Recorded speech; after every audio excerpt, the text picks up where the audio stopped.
The scratching started at 2:47 a.m. on their first night in the house. Sarah bolted upright in bed, her heart hammering against her ribs as the sound crawled up through the floorboards beneath her. Not the scurrying of mice or the settling of old wood. This was deliberate, rhythmic, like fingernails dragging across concrete in a pattern that felt almost purposeful. She reached for Michael, but his side of the bed was empty, the sheets already cool to the touch. The scratching stopped. In the suffocating silence that followed, Sarah heard something worse. Footsteps in the basement, heavy, slow, moving toward the stairs. They'd bought the house for pennies on the dollar, a foreclosure that seemed too good to be true.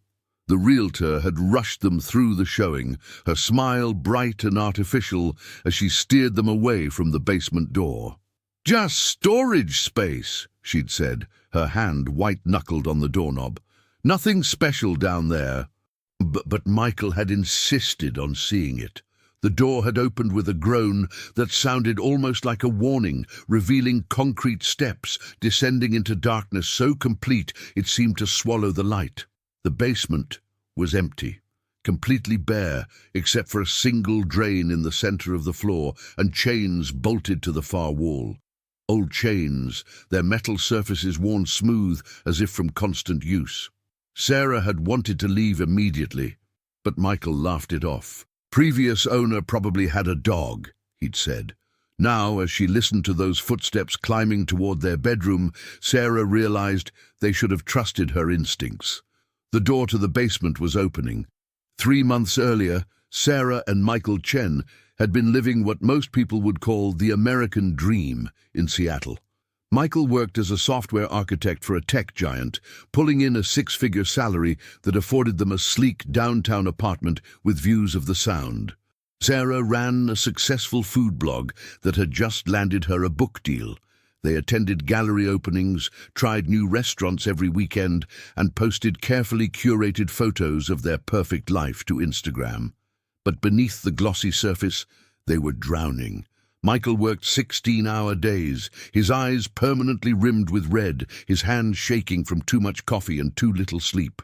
Sarah spent her nights staring at a blinking cursor, unable to write a single authentic word about food when she'd lost the ability to taste anything through her anxiety. They'd stopped talking about anything real. Their conversations had become transactional exchanges about bills and schedules, two strangers sharing an expensive zip code. The breaking point came on a Tuesday. Michael collapsed at his desk, and the ER doctor used the word burnout like it was a diagnosis instead of a symptom of a life-hemorrhaging meaning. That night, lying in adjacent hospital beds, Sarah had checked herself in for a panic attack when she got the call about Michael. They made a decision. They would leave, not just the jobs, but the entire suffocating ecosystem of ambition and performance that had hollowed them out from the inside. They'd find a small town, buy a house they could afford, without crushing debt, and remember what it felt like to breathe. Within a week, Michael had resigned. Sarah put her book on hold. They sold everything that wouldn't fit in their aging Subaru and started driving east, away from the coast, away from the constant pressure to optimize and monetize every moment of their existence.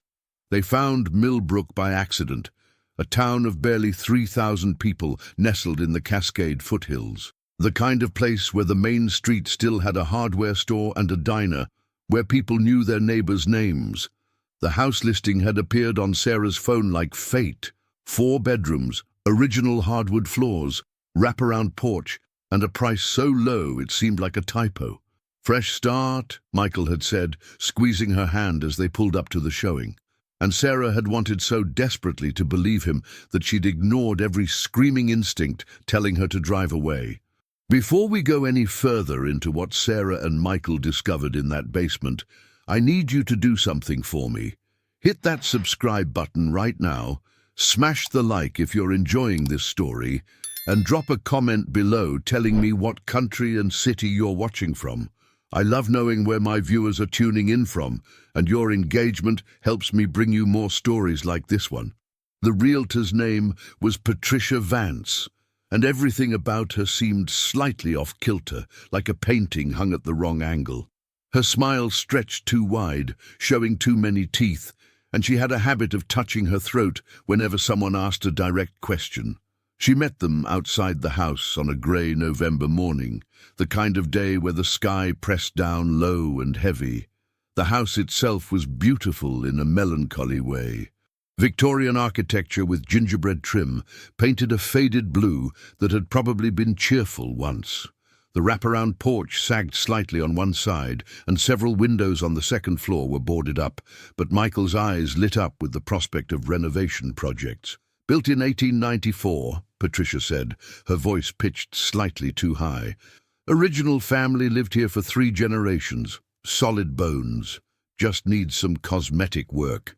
Sarah noticed she didn't mention why the house had been foreclosed, or where the previous owners had gone.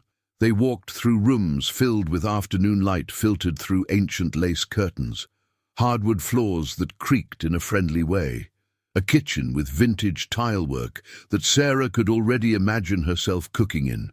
Everything felt almost right, like a photograph that's beautiful but slightly out of focus. "And the basement?" Michael asked. Patricia's hand flew to her throat. "Oh, that's just storage. Concrete floor, nothing finished. Most people in Millbrook don't use their basements much. The water table makes them damp." But Michael was already moving toward the door at the end of the kitchen hallway. Patricia's heels clicked rapidly behind him, her breathing suddenly audible. "Really? There's nothing to see down there. Maybe we should look at the master bedroom instead. Original clawfoot tub. Very charming." Michael pulled the door open. The smell hit them first. Not rot exactly, but something older. Earth and rust and something else Sarah couldn't identify. Something that made her lizard brain scream danger.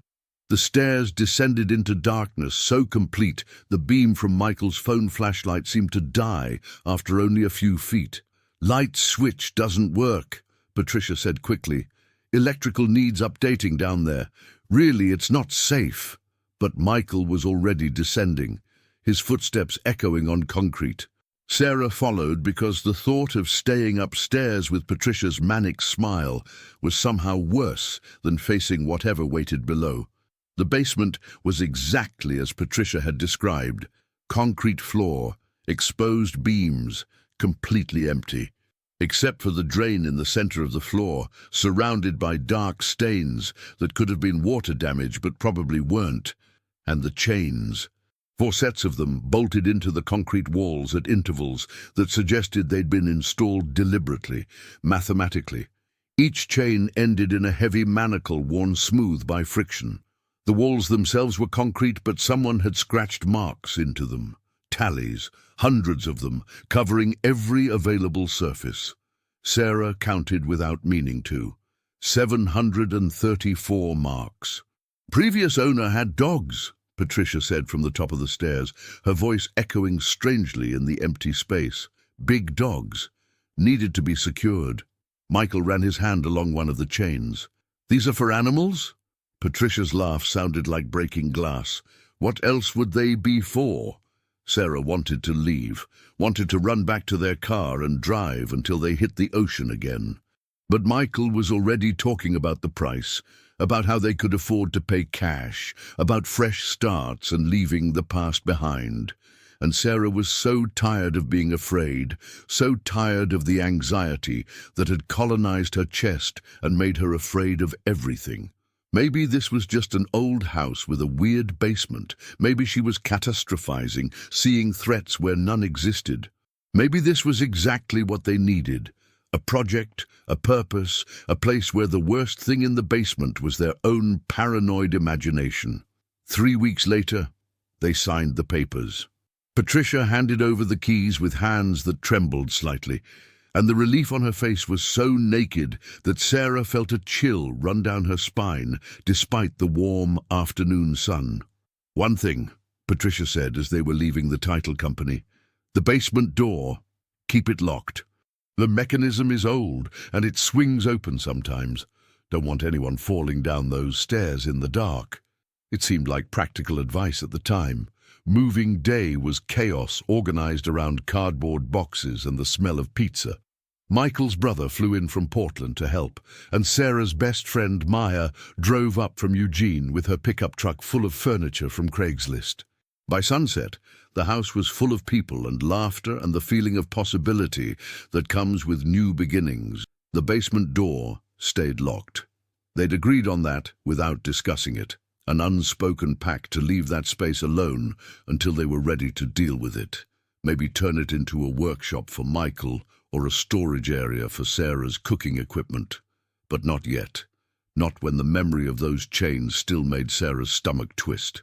That first night, after everyone had left and they'd assembled their bed in the master bedroom, Michael pulled Sarah close. "This is going to be good," he whispered into her hair.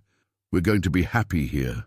Sarah wanted to believe him, wanted to let herself relax into the warm weight of his arms and the soft sounds of their new house settling around them. She almost managed it. Then the scratching started. It pulled her out of sleep so abruptly she couldn't breathe for a moment, her body rigid with instinctive terror. The sound came from below, from the basement they'd locked and agreed to ignore. Scratch, scratch, scratch. Rhythmic and deliberate, like someone dragging their nails across concrete in a pattern. Sarah reached for Michael, but his side of the bed was empty. She sat up, her heart a drum in her throat, and realized she could see light under the bedroom door. Not the warm yellow of their lamps, but something colder, blue-white and flickering. "Michael?" Her voice came out as a whisper. No answer, just the scratching. Louder now, more insistent. Sarah forced herself out of bed, her bare feet silent on the hardwood floor. The hallway was empty, but light spilled up from the stairwell. That cold, flickering light that made her eyes water. She found Michael standing at the basement door. It was open. He stood at the top of the stairs, staring down into that impossible darkness, and Sarah could see his breath fogging in the air, despite the fact that the rest of the house was warm. "Michael!" She touched his shoulder and he flinched, spinning to face her with eyes that didn't quite focus. "Sarah, did you hear it?" "Hear what?" "The scratching. Someone's down there." "There's no one down there. Come back to bed." But even as she said it, the scratching came again, louder, closer. Like it was right at the bottom of the stairs. Michael pulled away from her grip and started descending. "Michael, don't!" But he was already halfway down, swallowed by the darkness, and Sarah had to follow because the thought of him down there alone was unbearable. The basement was freezing, their breath visible in clouds. The single bulb Michael had installed that afternoon cast a weak yellow light that barely penetrated the shadows. The chains hung motionless on the walls. The drain in the center of the floor gleamed wetly, and there was something in the corner. Not a person, not exactly, but something that suggested a shape, a presence, a density to the shadows that shouldn't exist. Michael walked toward it. "Can you see it?" His voice sounded dreamy, disconnected. "Michael, there's nothing there. Please, let's go back upstairs." But there was something there. Sarah could feel it now, a pressure in the air, a weight against her skin like being underwater. The temperature dropped further, frost forming on the concrete walls. The scratching came again, and this time Sarah realized it wasn't coming from the corner. It was coming from beneath the drain. Michael crouched down, his fingers reaching for the metal grate. "Don't touch it!" Sarah's shout broke whatever spell held him. He blinked, looked around as if seeing the basement for the first time, and scrambled backward. They ran up the stairs together, Sarah slamming the door behind them and turning the lock with shaking hands. They stood in the kitchen, breathing hard, their skin filmed with cold sweat. "What was that?" Michael's voice shook. Sarah didn't answer because she didn't know, couldn't know, refused to let herself think about what she'd felt down there. They went back to bed and lay awake until dawn, listening to the house creak and settle around them, waiting for the scratching to start again. It didn't, but when morning came and they went downstairs, they found the basement door standing open. Sarah called a locksmith that morning, a grizzled man named Tom who'd lived in Millbrook his entire life. He examined the basement door with the careful attention of someone who'd seen things he couldn't explain and had learned not to ask questions. "Lock's solid," he said finally. "Mechanism works fine. If it's opening on its own, that's not a lock problem." "Then what is it?" Michael asked. Tom met his eyes with a look that was part pity, part warning. "This is the Marbury house. You knew that when you bought it, right?" The name meant nothing to them. Tom seemed unsurprised. Victor Marbury built this place in 1894. Respected man, doctor, pillar of the community. His wife disappeared in 1897, then his daughter in 1899, then his son in 1901. He paused, his calloused fingers tracing the doorframe. Sheriff finally came looking in 1903, found Victor down in that basement. Found what was left of his family, too. The chains weren't for dogs. Sarah's knees went weak. She grabbed the counter for support. "Every family that's lived here since has left," Tom continued. "Some after a few months, some after a few years, but they all leave. And they all say the same thing, that something in the basement won't let them forget what happened down there. That Victor Marbury is still down there, still doing his work." "That's insane," Michael said, but his voice lacked conviction. Tom shrugged. "Maybe. I can install a deadbolt on the outside if you want. But I'll tell you what I told the last family. Some doors aren't meant to be locked. They're meant to be left alone." He installed the deadbolt anyway, took their money with a sad smile, and left them standing in their kitchen. The weight of the house's history pressing down on them like a physical thing. They didn't talk about it. Spent the day unpacking boxes, hanging curtains, trying to convince themselves that Tom was just a superstitious old man, and the basement door had a simple mechanical explanation. But that night, Sarah lay awake, listening to Michael's breathing deepen into sleep, and she knew they'd made a terrible mistake. The scratching started at midnight. Sarah didn't wake Michael this time. She crept downstairs alone, drawn by something she couldn't name. The deadbolt was undone, hanging loose.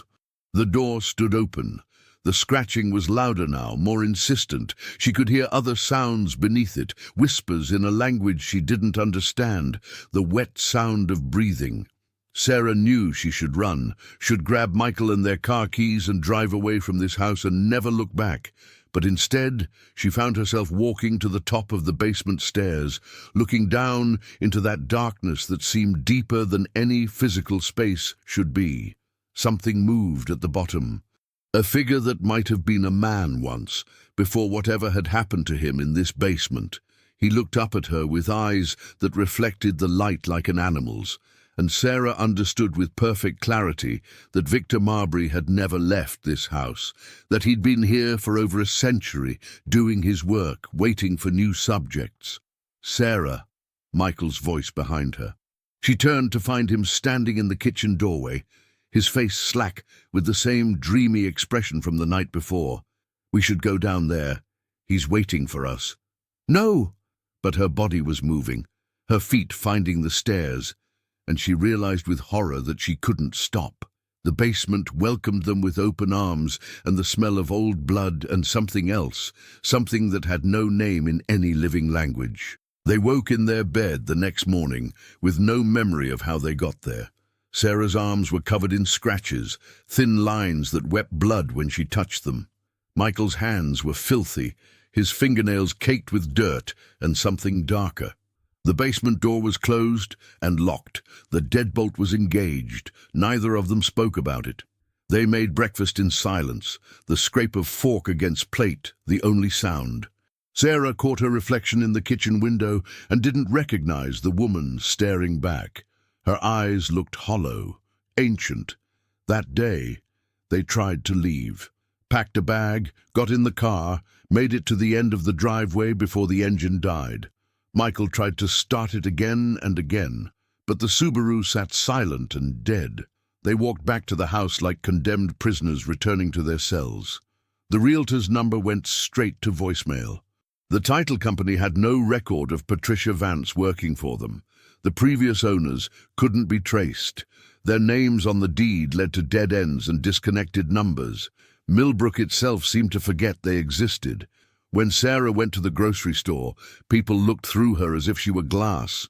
The hardware store owner refused to sell Michael supplies for boarding up the basement door, his face going pale when Michael mentioned the address. "Can't help you," he'd said, and locked the door behind them as they left. The house had claimed them. That night, the scratching was louder, more insistent, and this time when it called them downstairs, they went willingly. The basement was different. The shadows had taken shape, forming scenes that played out like a film projected onto the darkness. Sarah watched Victor Marbury chain his wife to the wall, watched her struggle and scream and slowly fall silent, watched him move on to his daughter, his son, his work continuing with methodical precision. She understood now. The basement wasn't just a room. It was a recording device, a storage facility for suffering. Victor Marbury had discovered something in this space, something that fed on pain and fear, and he'd spent years feeding it until it consumed him entirely. Now it wanted them.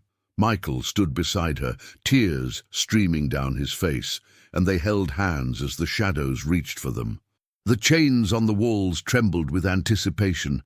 Sarah felt herself splitting apart, one version of her screaming and fighting, while another part accepted this with weary resignation.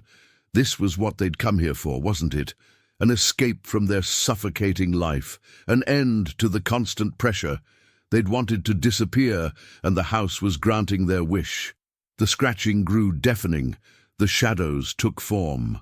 Victor Marbury stepped forward, his face a ruin of hunger and need, and Sarah understood that this would never end, that they would become part of the house's history, another layer of suffering pressed into the concrete, another set of scratches on the wall, another tally mark.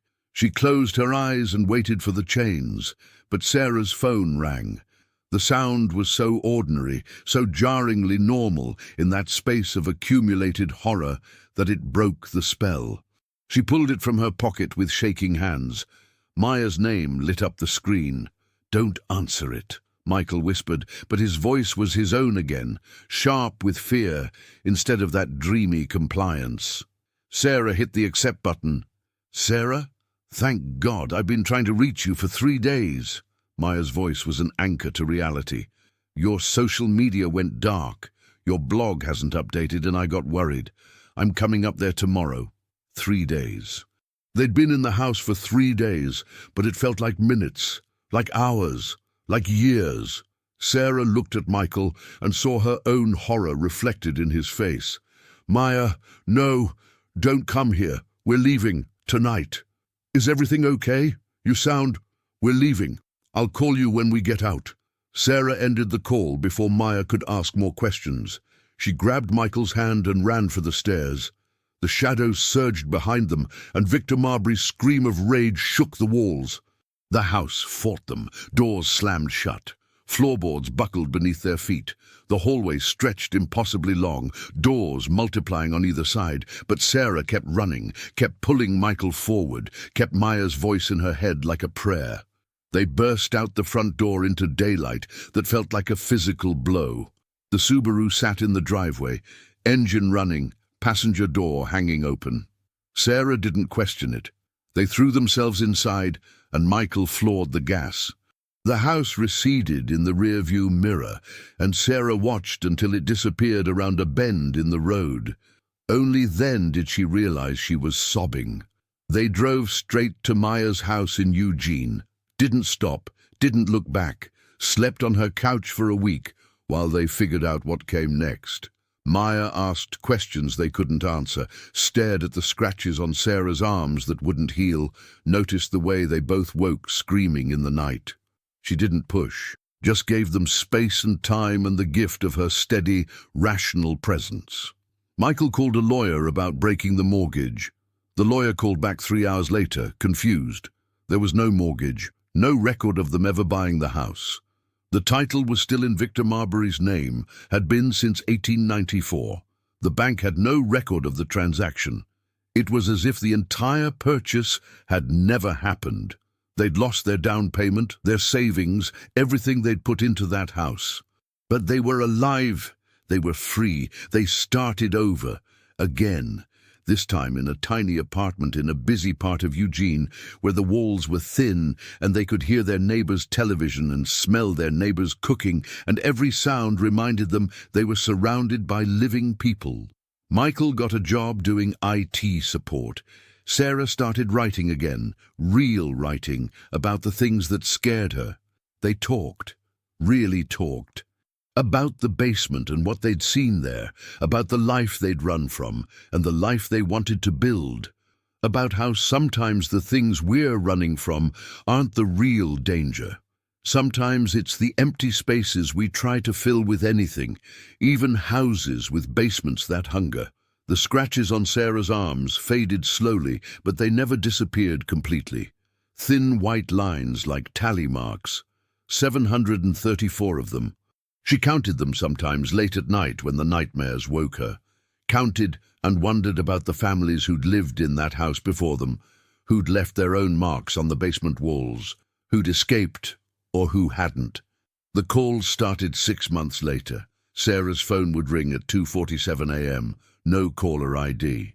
When she answered, there was only scratching on the other end, rhythmic, deliberate, the same pattern she remembered from that basement. She blocked the number. It called from a different one. She changed her number entirely. It found her anyway. Michael's dreams grew worse. He'd wake up speaking in a voice that wasn't his, words in a language that might have been German or might have been something older. He'd find dirt under his fingernails even though he hadn't been outside. Once Sarah woke to find him standing at their apartment window, staring out at the street with that same dreamy expression from the Marbury house, whispering, "He wants us back. He's not finished with his work." They saw a therapist, then another, then a specialist in trauma and PTSD. The therapists listened to their story with the careful neutrality of professionals who'd heard worse, who chalked everything up to stress and shared delusion and the power of suggestion. The medication helped Michael sleep without dreaming. It didn't stop the phone calls. Sarah started researching Victor Marbury, found newspaper archives from 1903, articles about the House of Horrors and the Millbrook Monster.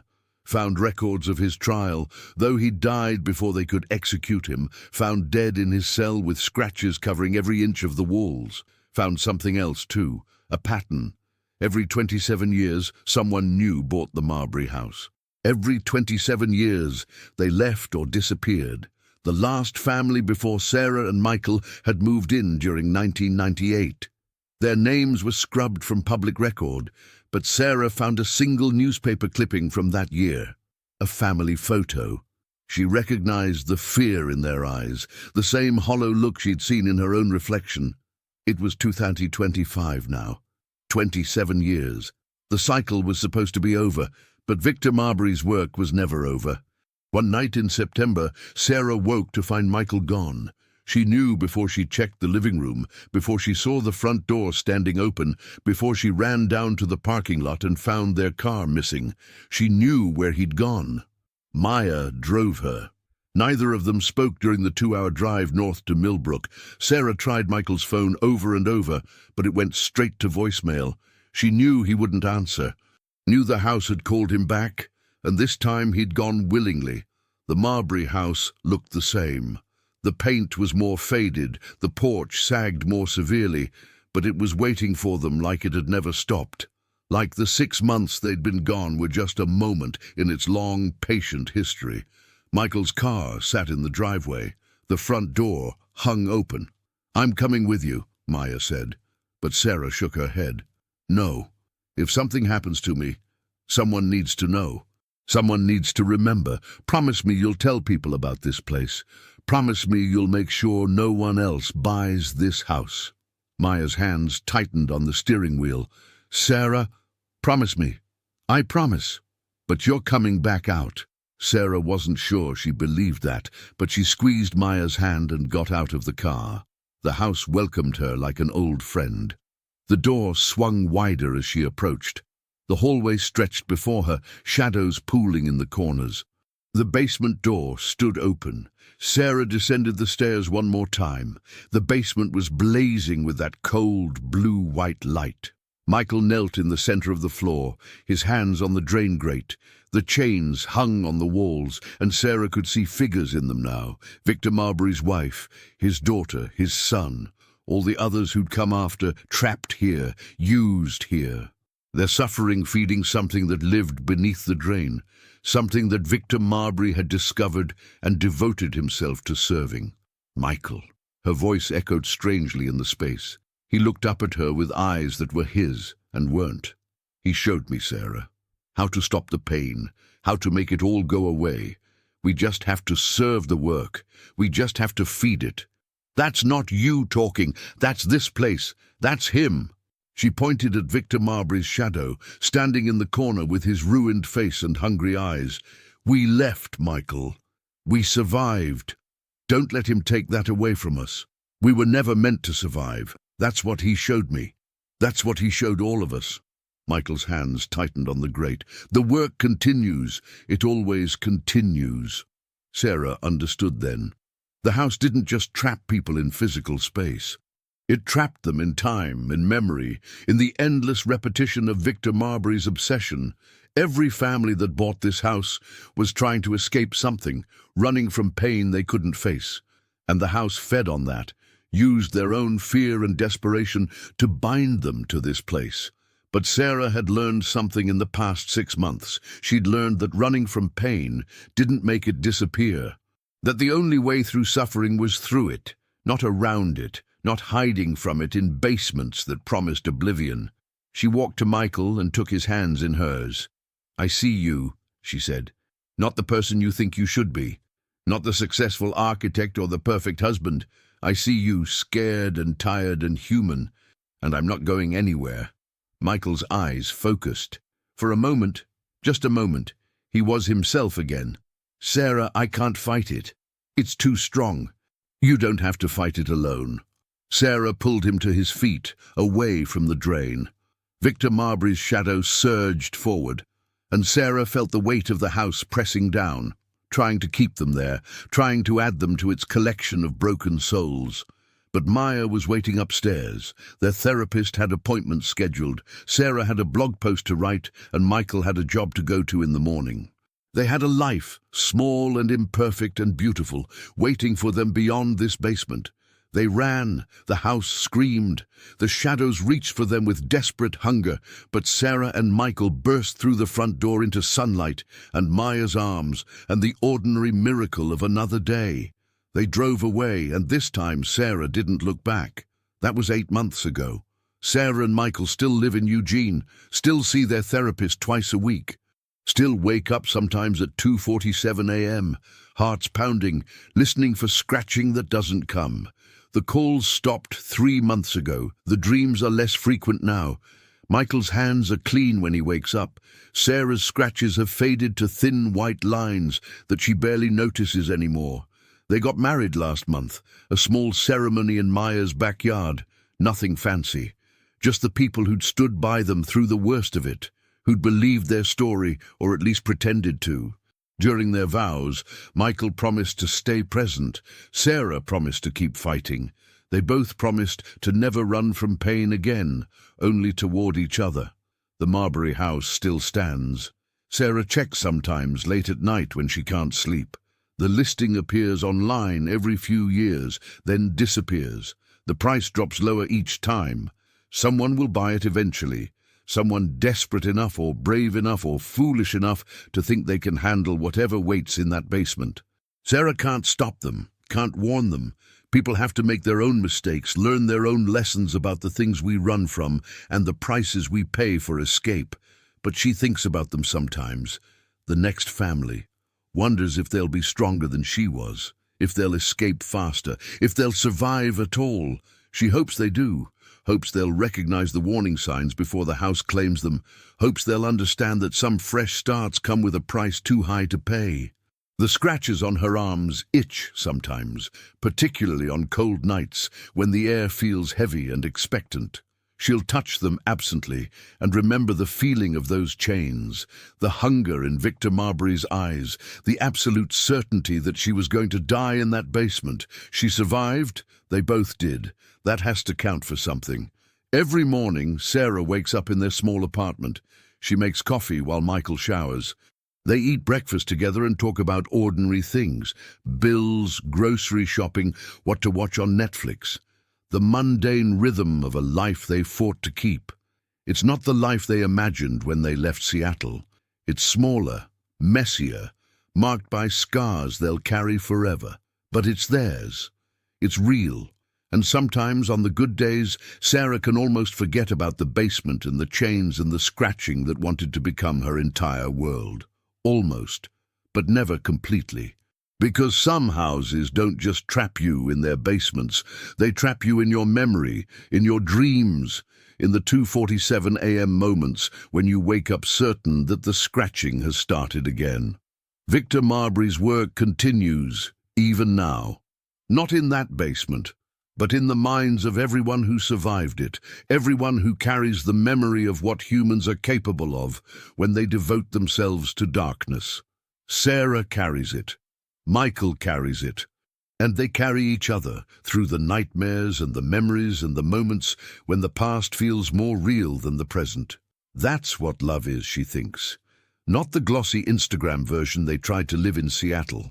Not the perfect fresh start they thought they'd find in Millbrook.